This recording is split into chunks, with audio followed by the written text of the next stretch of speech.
আসসালামু আলাইকুম।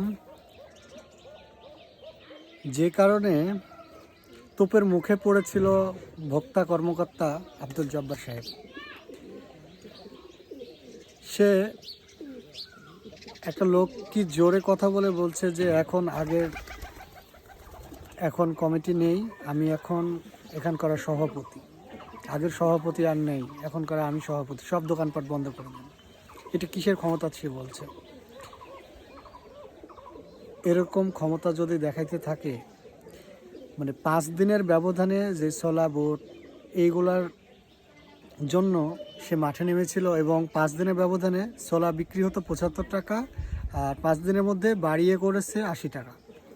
তো এখানে দেখেন, যদি কয়েকদিনের মধ্যে কোনো নোটিশ ছাড়া, কোনো কিছু ছাড়া এভাবে প্রত্যেকটা পণ্যের দাম বাড়তে থাকে।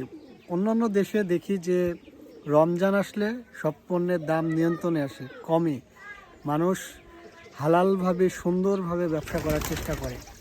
আর আমরা এমন একটি দেশে বাস করি যেখানে রমজান আসলে তারা ইচ্ছা মতো দাম বাড়িয়ে দেয়, ইচ্ছা মতো সব কিছু স্টক করে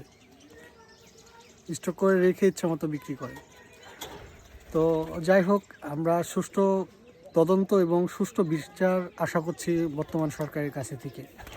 এরকম ক্ষমতাবান ব্যক্তির পেছনে কারা বা কে আছে, এটা খুঁজে বের করে সুস্থ তদন্ত করে সুন্দর একটা বিচার করা হোক। আসসালামু আলাইকুম।